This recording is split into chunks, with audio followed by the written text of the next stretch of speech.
But I know lots of people who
stay away. Oh my God, my neighbors are like, oh hey, everybody don't touch my dog. And even like the dog, you know, they say you can give it to your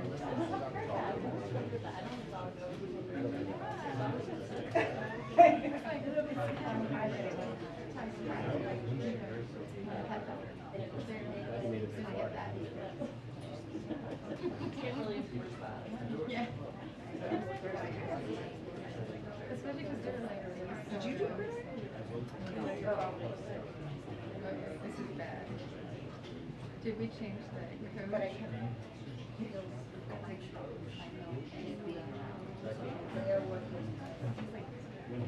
Scanning next week.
Okay, there's nothing happening in the world today here, so this should be a quick one. I have a couple of items for you at the top, as usual. Over the past year, businesses have been dealing with frequent rail delays, and poor service, which has stranded shipments of grain, fertilizer, ethanol, and other critical commodities across the country. This breakdown in service has also forced grain shippers to pay thousands of extra dollars to guarantee service. So on Friday, our administration took emergency action to get goods moving faster and lower shipping costs. The Surface Transportation Board, which regulates railroads, acted on a bipartisan basis to help bring relief to American businesses that ship their goods by freight rail. Basically what they did is this emergency rule would allow it to address situations where a monopoly railroad isn't providing adequate service and show an alternative railroad to step in. So if a business wants to move their goods and the railroad that they are contracted with isn't allowing them to move them quickly, this will allow them to have some flexibility, hopefully allowing the movement of more goods, getting them on shelves, lowering costs. Also wanted to note that while the president is doing everything in his power to lower prices for American families, the Federal Reserve plays an important role, as you all know, in fighting inflation, which is why it's so important that we have all of the seats filled on the Federal Reserve's Board of Governors. Today and this week, as Congress returns, we're taking a big step forward toward filling these seats with the nominations of Lael Brainerd and Lisa Cook making their way to the Senate floor. We call on the Senate to confirm Dr. Brainerd and Dr. Cook, and we also call on the Senate to swiftly take up Jerome Powell and Philip Jefferson's nominations this week as well. These nominees are eminently qualified, ready to get to work, and deserve bipartisan support.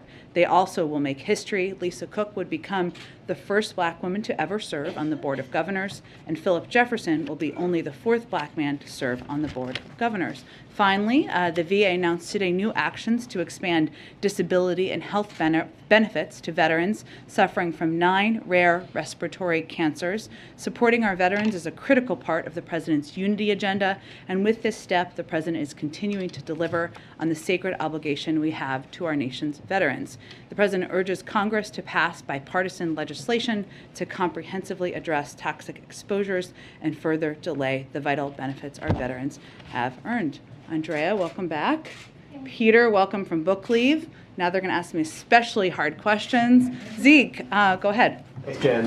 Secretary Austin, I believe, said earlier this morning that the U.S. wants to, quote, see Russia weaken to the degree that it can't do the kinds of things that it has done in invading Ukraine. He said that in regards to Russian military losses, quote, we want to see them not have the capability to very quickly reproduce that capability. Is it U.S. policy now to permanently degrade the Russian military? Well, I think what Secretary Austin in his press conference was referring to is the fact if you go back about 2 months ago, remember President Putin gave a speech where he talked about the aspirations, his aspirations, the aspirations he had for the Russian military, which were to degrade Ukraine, of course, to subsume Ukraine, to take over their sovereignty, their territorial integrity. Of course, they haven't succeeded at that, but to go beyond that. So what Secretary Austin was talking about is our objective to prevent that from happening. Obviously, right now, the war is in Ukraine. We're proud of the Ukrainians' success, their efforts to fight back, to push back on the Russian military, thanks to their bravery, but also to our support. But yes, we are also looking to prevent them from expanding their efforts and President Putin's objectives beyond that too. Is there any concern in the White House that that sort of rhetoric plays into their domestic message to their audience about the West is out trying to get us and contain us? That by saying you're trying to weaken the Russian military and is essentially strengthening Putin's hand at home?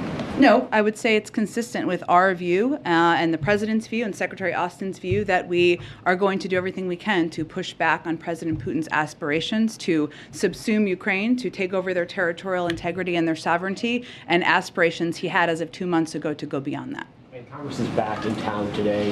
The President last week said he's going to go back to Congress looking for additional supplemental Ukraine funding. Do you have a dollar figure for how much the President is that going to ask for and how long that money would last? Sure, not quite yet. He is expect he'll have consultations and conversations with military leadership and, of course, leadership from the State Department over the course of the coming days. I expect it will be something later in the week and expect it will be a longer-term package or proposal. Go ahead. Just a quick one on the breaking news, Twitter agreeing to let Elon Musk go through this purchase. Do you have a response to that? And does the White House have any concern that this new agreement might have President Trump back on the platform? Well, I'm not going to comment on a specific transaction. What I can tell you as a general matter, no matter who owns or runs Twitter, the president has long been concerned about the power of large social media platforms, the power they have over our everyday lives, has long argued that tech platforms must be held accountable for the harms they cause. He's been a strong supporter of fundamental reforms to achieve that goal, including reforms to Section 230, enacting antitrust reforms, requiring more transparency, and more. And he's encouraged that there's bipartisan interest in Congress. In terms of what hypothetical policies might happen, I'm just not going to speak to that at this point in time. On the situation at the border and Title 42, Congressman McCall said this weekend that Secretary Mayorkas has expressed some frustration directly to him about how the administration is ending Title 42.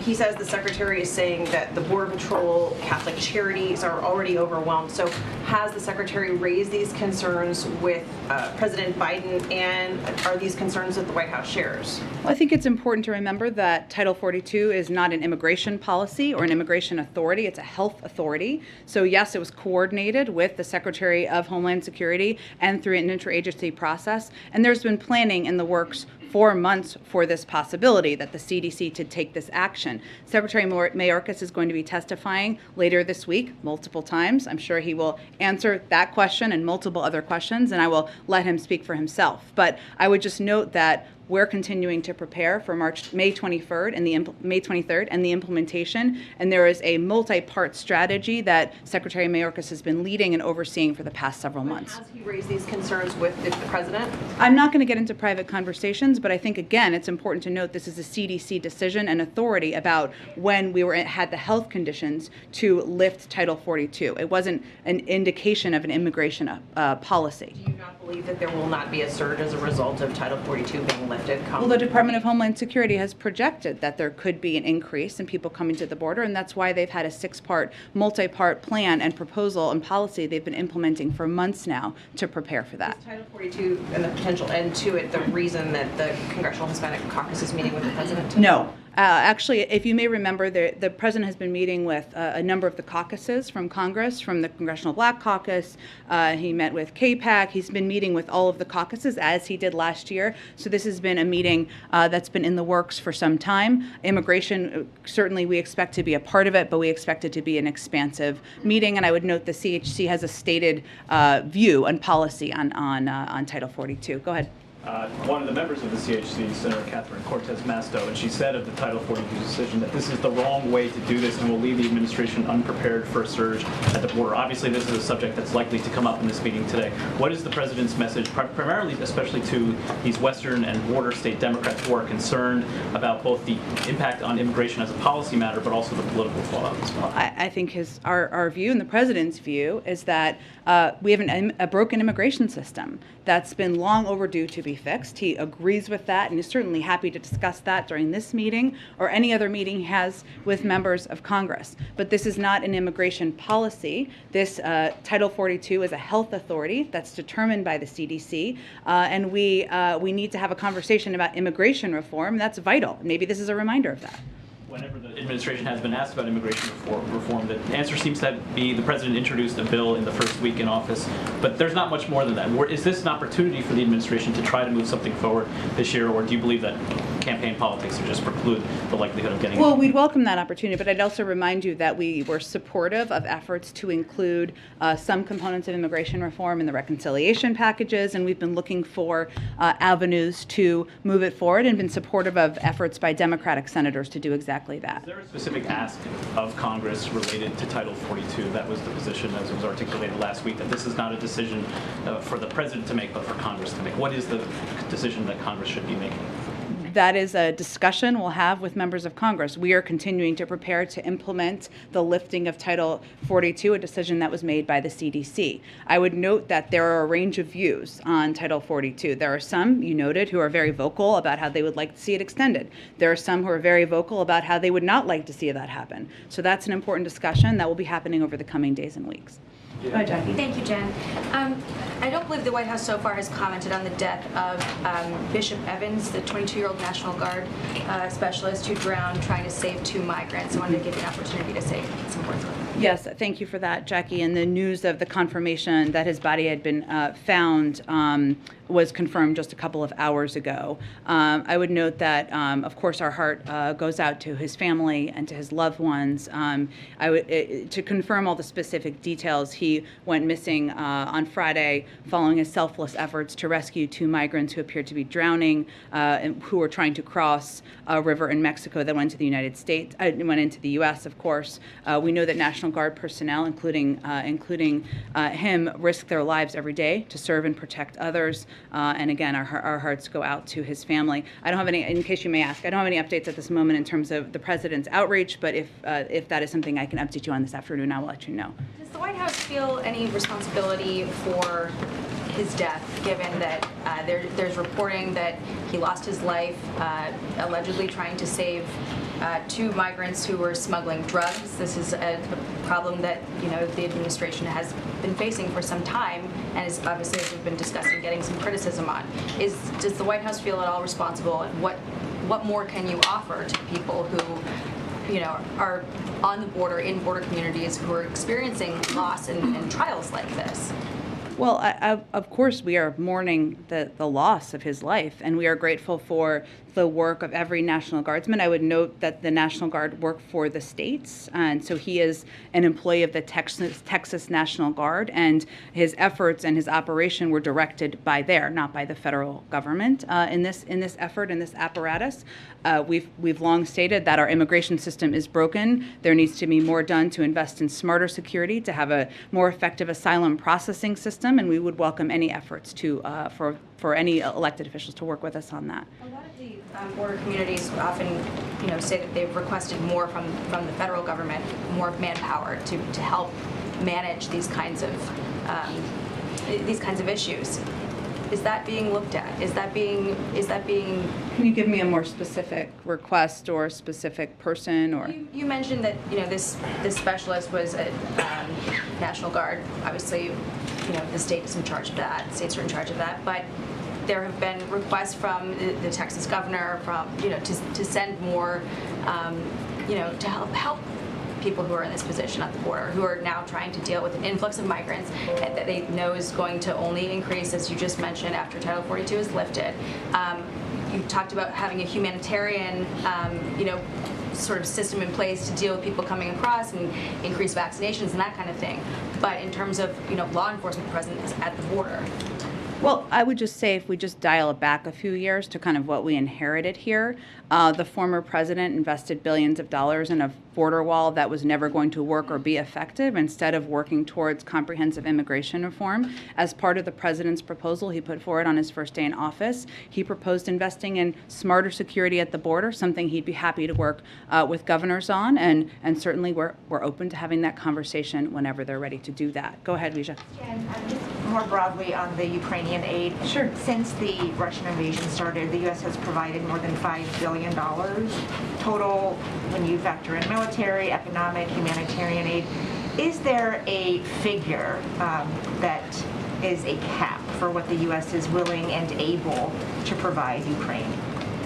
Well, I would say that the range of military assistance that we've provided to date was meant to be front-loaded because of our expectation or anticipation, led by our Department of Defense and military leaders, about the nature of the fight and how it has evolved, right? That because they're on a terrain now that where they're in need of long-range military capacity, we've tried to expedite the assistance over the past couple of weeks that they're receiving. So it might not be, over the next couple of weeks, the same size of assistance week by week.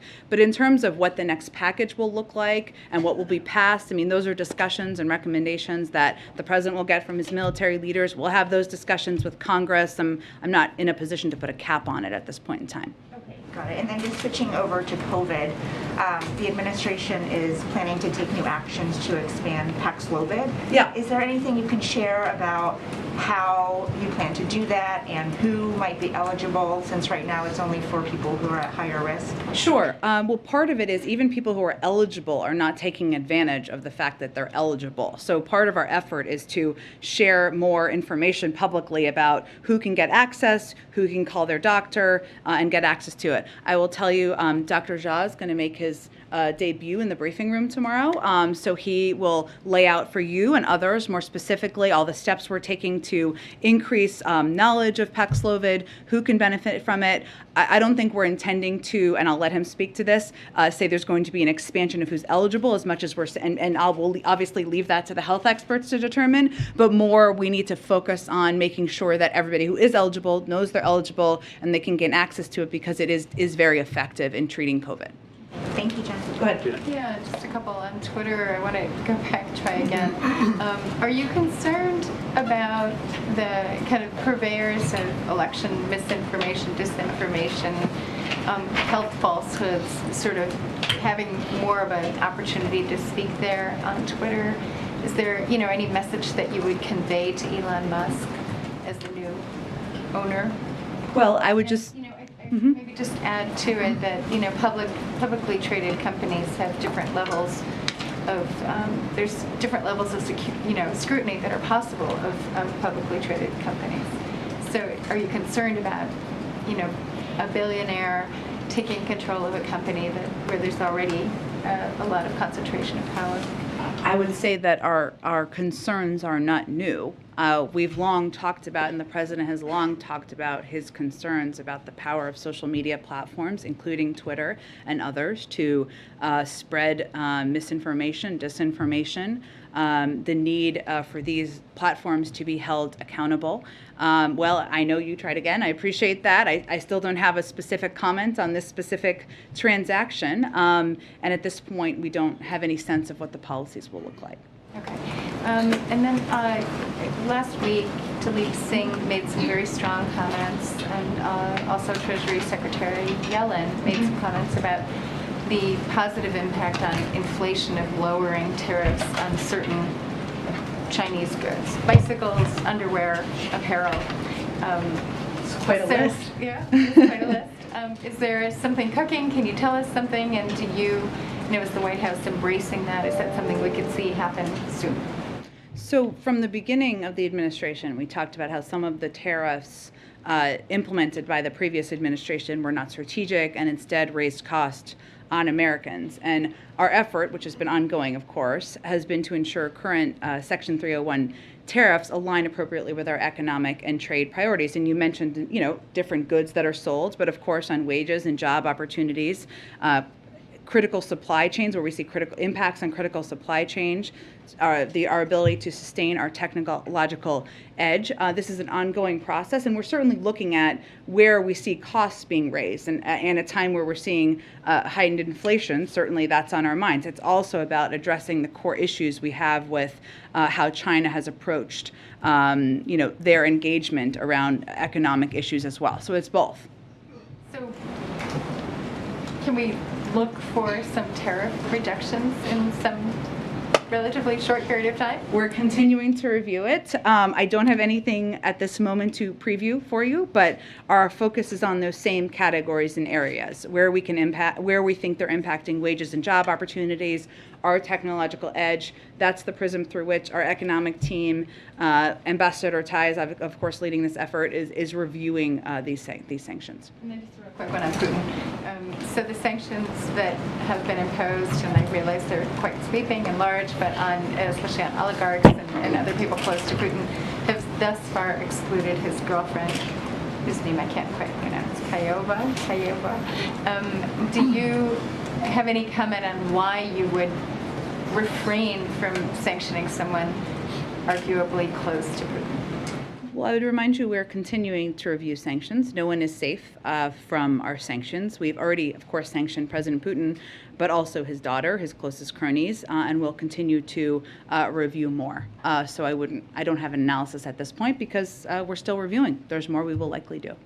Go ahead. Jen, on just the broader strategy of helping Ukraine, there's obviously hurting Russia economically, hurting Russia militarily. Given that the U.S. has rolled out so many economic sanctions already against Russia and the heavy fighting that we're seeing now, should we expect that the help that the U.S. offers Ukraine going forward would be more heavily militarily focused as opposed to economic? Or is that the wrong way of looking at it? It's sort of all of the above? No, I understand your question. I think these are all discussions that we are having through the interagency, and there'll be a recommendation made to the president. I mean, there's no question they need additional military assistance as part of Secretary Austin's follow-up to his trip to Ukraine. He was in Germany today, meeting to discuss kind of the next steps and what their needs are as the battle and the war continues to evolve. But they are also going to have significant humanitarian and economic needs as well. So I would expect that all of them will continue to be touched on. But these are the discussions that are happening in the interagency process now. And is there any new updated U.S. assessment on any discontent or disagreement within Putin's top advisors or inner circle about the direction of the war? I don't have any assessment I can read out from here, any new assessment. And just one more on a different topic, just on inflation, given that it continues to be such a big concern for so many people. The president obviously doesn't have the luxury of wandering outside the White House. He can't, go fill up his car or go to the grocery store. Can you give us a sense of how he sort of is updated every day, how he gets a sense of how much does milk cost more today than a week ago? Just how does he sort of keep up to date on how much more expensive things are for the average American? I can assure you that the president sees himself as the kid from Scranton more than many people who work in his administration, and he is often the person who reminds people and members of his policy team in meetings what the impacts of rising food costs or gasoline costs or other issues are.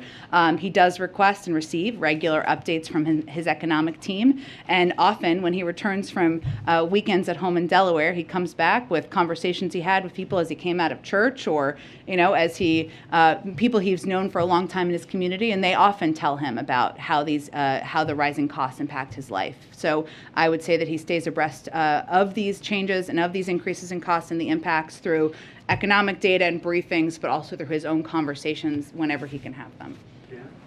Jen? Go ahead. Yeah, I have a question here about following the recent Palestinian terror attacks from the Temple Mount and previous week of attacks that have killed many Israelis and wounded more. Is the Biden administration reconsidering its support of the Palestinian Authority's two-state solution dividing Israel, or stopping the welfare payments sent to the Palestinian Authority, who use the money for their pay-to-slay reward system? And I have a follow-up question. Okay, well, I would just note that I spoke to this last week on Wednesday, where I noted that the United States is deeply concerned by the recent violence in Jerusalem, on the Temple Mount, and across the West Bank, and we also strongly condemn the recent rocket attack on Israel. You may or may not have seen also that the president conducted a call with Prime Minister Bennett on Sunday morning. He accepted an invitation by Prime Minister Bennett to visit Israel in the coming months, no specific date yet. He took note of the ongoing efforts between Israeli and Palestinian officials to lower tensions and ensure a peaceful conclusion to the holy season of Ramadan. And he also affirmed our unwavering support for Israel and its defense needs, and welcomed the historic $1 billion allocation to replenish Israel's Iron Dome system. The follow-up is, in view of continued Palestinian violence against innocent civilians, is the Biden administration willing to stop payments to the anti-Semitic UN agency UNRWA and support restoring the Jewish cemetery in Vilnius, Lithuania to its former glory? Again, I think I don't have any changes to announce to our policy. I spoke to our condemnation of the violence just now, last week as well, and noted also our call to the Prime Minister. Go ahead. Point of clarification on the aid that the U.S. has already allocated to Ukraine. Sure. The president said last week that he had almost exhausted his drawdown ability. So how much after that announcement of the $800 million on Thursday does the U.S. have left to provide Ukraine? I'm sure I can get you the specific exact number. It was almost about $3.5 billion total of drawdown authority, I believe. I will double check that number for you. So what he was referring to is because of how quickly we've been moving the military assistance to the Ukrainians on the ground, we anticipated being almost at a near end of that drawdown authority. So that's why he's going to put forward a new package this week.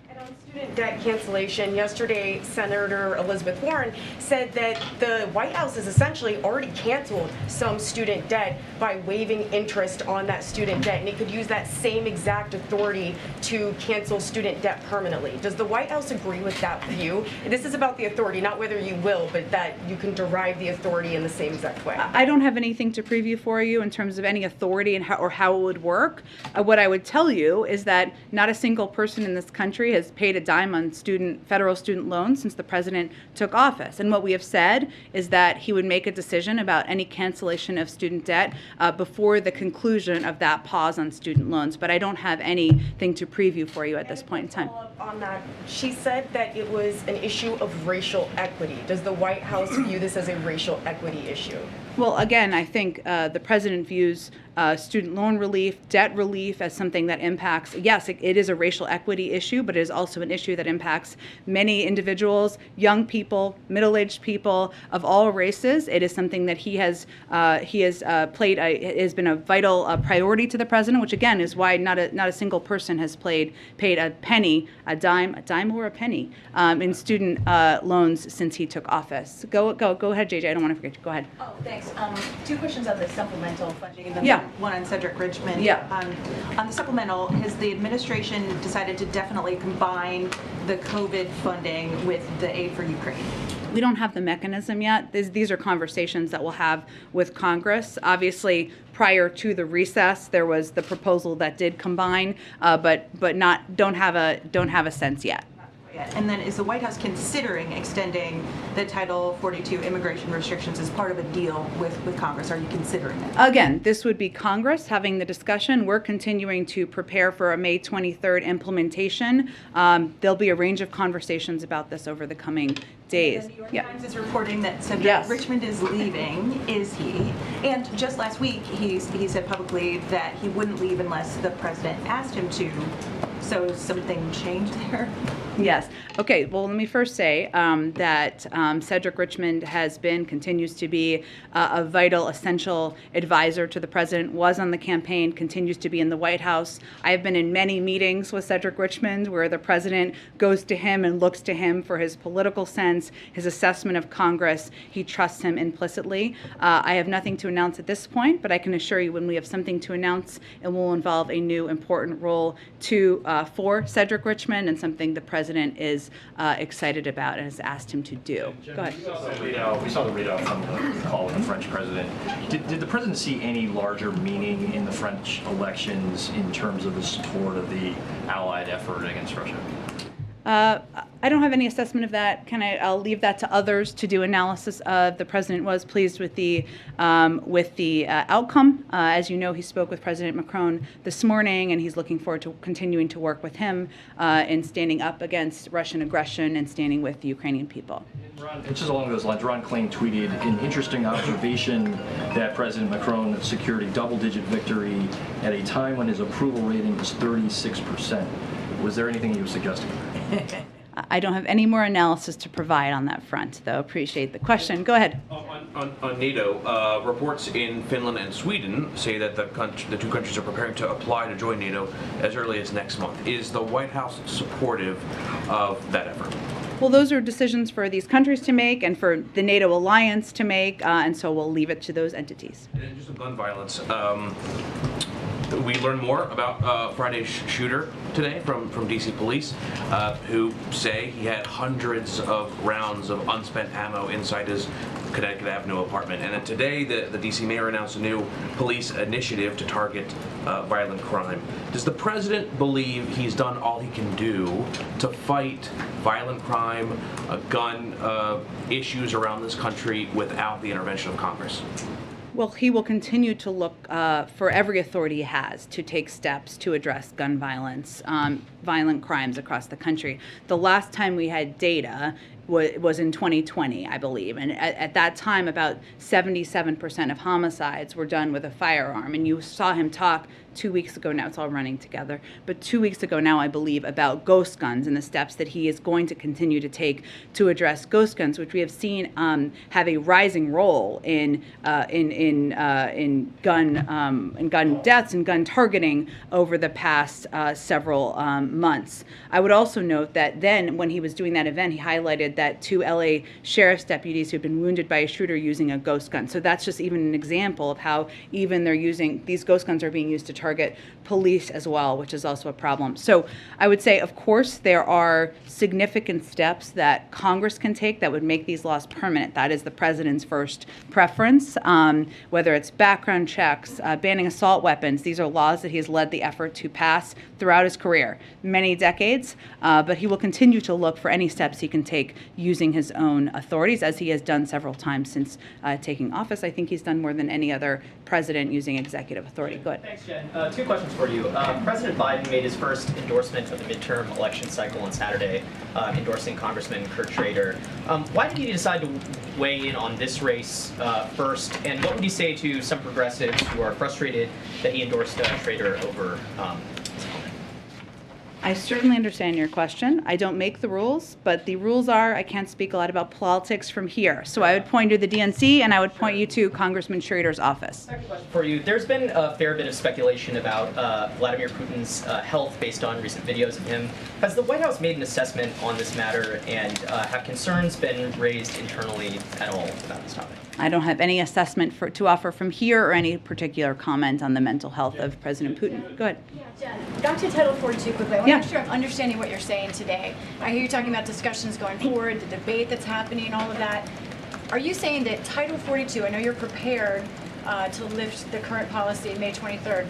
Are you saying that will happen unless Congress acts? Or are you saying the White House might do something else? Congress would have to take action in order for the date not to be May 23rd.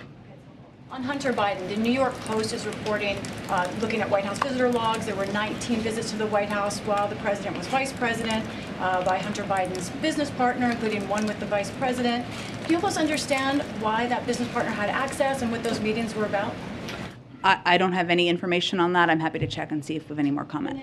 Former Senator David Perdue last night, hoping to be a senator again, opened his debate by saying that the 2020 election was rigged and stolen. We know that most courts have ruled that it was fair. There's no evidence of fraud.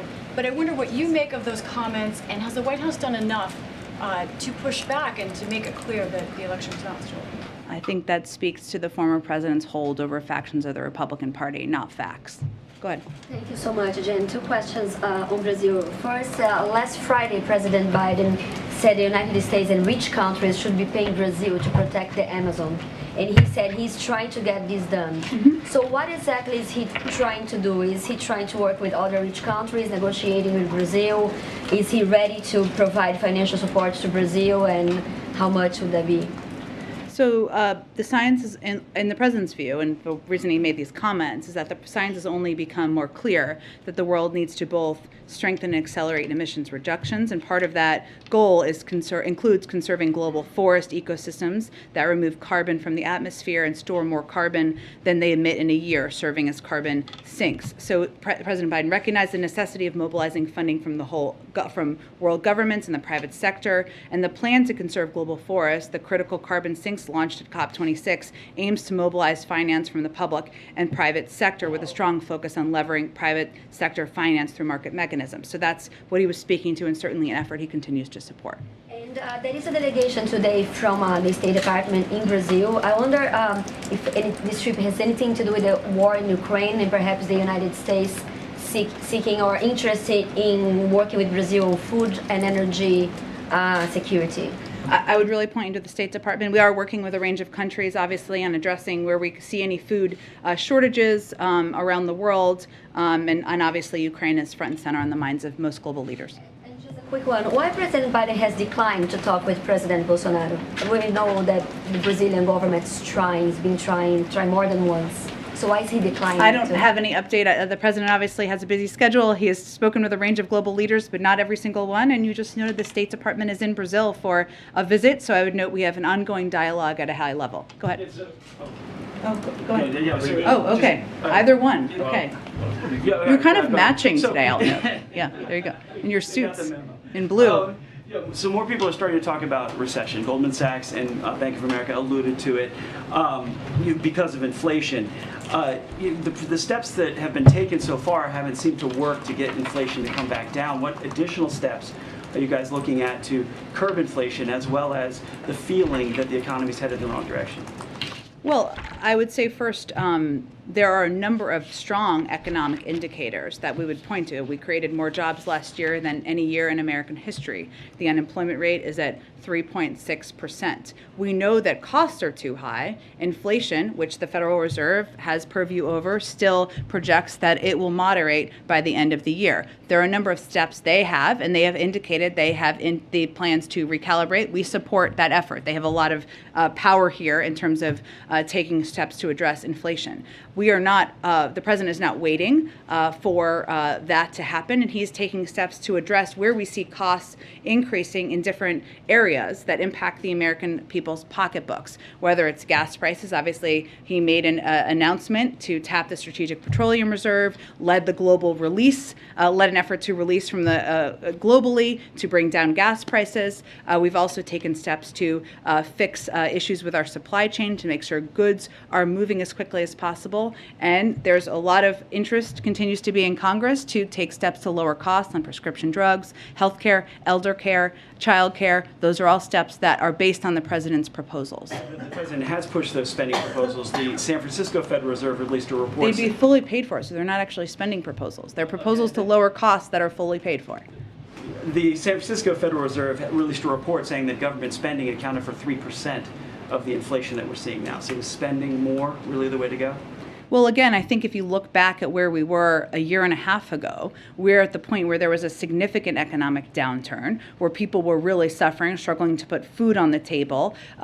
People were out of work. And what we did at that time is take steps to help stem that economic downturn. And that was a decision made that the president continues to believe was in the interest of the American people. Well, that's going on China. Looking at more lockdowns now, Beijing may be involved in that. Is there anything that the administration is looking at doing to help the supply chains if this clogs up again? Yeah, so we're following this very closely, and as you know, there are a couple of different issues at play here. There's obviously Shenzhen, which has kind of reopened, and they had moved around where their goods were being produced and moved around which ports they were going through. Shanghai, obviously, and there are a couple of industries that were being impacted. We haven't seen at this point a decrease in ships coming to our ports in California from Asia. We obviously are continuing to monitor that, and Beijing has increased their testing, which could be a precursor to a lockdown, but we don't know at this point. So what we're doing right now is we're closely monitoring. The State Department is, our economic team is, but we haven't seen a slowdown in ships coming to our ports in California. If there's an increase as lockdowns decrease in some parts of China, we'll also be prepared for that because we've been able to take steps to reduce the number of cargo ships there. Go ahead. Just one question, Jen. There's been a lot of explosions and strange fires at quite significant places in Russia over the last couple of weeks. Just most recently in the city of Bryansk, these oil containers blew up. There's a lot of speculation over what's causing it. And obviously, one of the theories would be that the Ukrainians somehow are doing it. What is the U.S. position on Ukraine attacking inside Russian territory? Is this something that the US would encourage them to do and try and help them do, in terms of the weapons, or is it something maybe where you advise the Ukrainians not to go there? Oh, we don't have any confirmation of that. Ukraine is defending their own country, so I'm just not going to speak to a hypothetical. I'm not asking for confirmation on things that have happened. It's just there's obviously a lot of speculation, and it's kind of an obvious point, right? Like they're fighting the Russians tooth and nail inside their own country, quite often near the borders. And the Russians are inside their country. So is there a U.S. position on whether the Ukrainians should have the right, or maybe even be encouraged, to take their fight beyond their border? Again, that is a hypothetical, so I'm not going to speak to it. Ukraine's country is being invaded. Russia is invading their country. That's what we're supporting them for, and there's been no confirmation of what you're detailing. So I'm just not going to speak to it. Go ahead. If I may, we know that Congressional Hispanic Caucus members are here meeting with the president. I wonder if immigration and also Title 42 is being discussed, and I don't know how much you can reveal about that meeting that is taking place this afternoon. So I don't have a readout of the meeting at this point in time. I would note that this is part of the series of meetings, as I noted earlier, that the president is doing with a range of the caucuses in Congress. He did the Congressional Black Caucus, he did KPAC, and he did these last year as well. So we certainly expect immigration to be a topic of discussion, but I would note that the CHC also has a stated position on Title 42 as a caucus, which is that they oppose any change to the decisions that has been made. So anything could be discussed, but I wouldn't anticipate that being a topic, a major topic. If I may, on Transnistria. Sorry, Mal, come to you next. Go ahead. If I may, on Transnistria, there appears to have been some kind of attack on the Ministry of State Security. We know that Moscow has been talking about this area possibly entering the conflict. It seemed it happened on a holiday when there wouldn't have been people in the building. Does this bear the hallmarks of a false flag operation of the sort that he's been warning us about? Yeah, I've seen the reports. I don't, obviously we have, of course, but I don't have any confirmation of the specifics or the details at this point in time. From here. Question on malaria. Go ahead, Matt. Did you have a question? Yeah, I just have two. The first is with the CHC coming. Yeah. Some have wanted Biden, the administration, to do more on executive actions related to immigration. And I guess just philosophically, does the president believe that he's exhausted most of the things that he can do through executive power? You had alluded earlier about the legislative push. Sure. But are there things that he feels like he could still do through executive actions related to immigration? I mean, I think his view is that taking steps and working with Congress to pass comprehensive immigration reform that has smarter security, that does put in place an asylum processing system that works, is the best step that will have a lasting impact. Obviously, we're continuing to assess any executive actions we can take, but he'll, I think, continue to discuss legislative actions as well. And then secondly, you had mentioned this at the top about the toxic exposures, and that the president wants comprehensive legislation to be passed. The House has passed a version related to this. The Senate has passed a version. Yeah. The Senate version is sometimes criticized by advocates as not going far enough. So does the president have a stance on which piece of legislation he views as addressing this issue comprehensively? Is he getting involved in that? There's other legislation that hasn't been passed in the Senate that also grapples with this issue. Sure. I mean, obviously, as you know, now the next step is for both bodies of Congress to work together and figure out the path forward. We did issue a SAP on the PAC Act. So beyond that, I don't think I have anything more to update you on the position. Go ahead. Thanks, Jen. I had a question on Title 42, at the risk of this being a dumb question. So if the CDC is able to extend Title 42, why is it up to Congress? Can you just help people understand why it's on Congress to extend it now? Sure. Congress gave the CDC authority to determine when the conditions would be met to lift Title 42, which again has never been an immigration authority or an immigration policy. It's always been a health authority. So when they determined we no longer had the conditions where we had to take action to quickly deport people who came to the country, they made that health decision based on data and science and the CDC decision making. Congress would need to make any decision about a change to the authority they gave the CDC. Doesn't have the authority to just say things have changed again. If the health and data conditions changed, they could certainly make a different decision, sure, but they make decisions based on health and data, not based on politics or where members of Congress sit. Coronavirus. Actually, a follow up on that question and something that was asked earlier. Is the president willing to sign something if it comes to his desk as part of a legislative package that would change the rules for how Title 42 is administered? Because if it is in fact, it is up to Congress, ultimately that would get to the president's desk and he would ultimately have to either sign it or veto it. There's a lot of steps between now and then, so at this point that's very premature. There are many members who strongly would like to see Title 42 extended. There are many who strongly have the other point of view. So we are not anywhere near that point in time. Go ahead. The Surgeon General has said that misinformation about COVID amounts to a public health crisis. Yeah. I'm wondering, regardless of ownership, would the White House be interested in working with Twitter like it has in the past to continue to combat this kind of misinformation? Or are we in a different part of the pandemic where that kind of partnership is no longer necessary? Well, I think we engage regularly with all social media platforms about steps that can be taken. That has continued, and I'm sure it will continue. But there are also reforms that we think Congress could take, and we would support taking, including reforming Section 230, enacting antitrust reforms, requiring more transparency, and the president is encouraged by the bipartisan support for or engagement in those efforts. On the US and its allies in the Pacific, they've clearly been blindsided by China's security pact with the Solomon Islands, a very strategic location in the Pacific.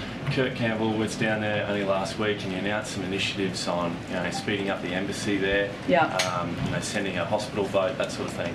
The question is, why wouldn't the US commit to far more significant security/military initiatives in such a strategic place like that? And also, I wonder what would the Biden administration want from other countries? And Australia hasn't exactly been very well prepared for this Chinese-Solomon agreement either. Yeah, it's a great group of questions. I have not talked to Kurt Campbell about this since he returned. I'm not sure if the president has. I can see if there's anything more we can update you on in our policy. Thank you. The president just issued a statement on malaria. The president just issued a statement on Malaria Day. Since the time you started speaking, almost 100 children have died of malaria. He said a child dies every 2 minutes of malaria. Is the president prepared to increase funding, maybe fight malaria the same way the U.S. has been fighting COVID? It's obviously something the president cares deeply about, as we do as an administration. I don't have anything for you in terms of predictions of additional funding. I can see if there's anything more from USAID. Go ahead. On the TPS, I know the administration has just granted TPS to Cameroonians living in the U.S.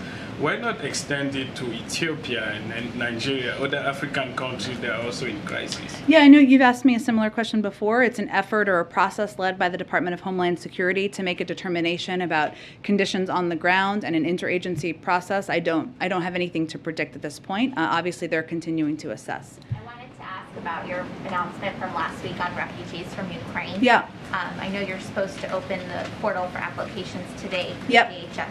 Can you talk about how you're preparing the resources to be able to accept what I'm sure is going to be a big influx of applications as soon as that portal opens? So the Department of Homeland Security is going to do a briefing this afternoon with more details to provide to you, and obviously they will oversee the process. And you're right, we certainly anticipate lots of interest on both sides. Will there be someone in the White House? I know when you were working on Operation Afghan's Welcome, Yeah. there was someone in charge of it from this end. Is there going to be someone over here that's working on it? Sure. Obviously, Russia and Ukraine and implementing all of our programs is a top priority for the national security team. I will see if there was one individual who'll be responsible. Thanks so much. On the coronavirus, Jen, on the coronavirus.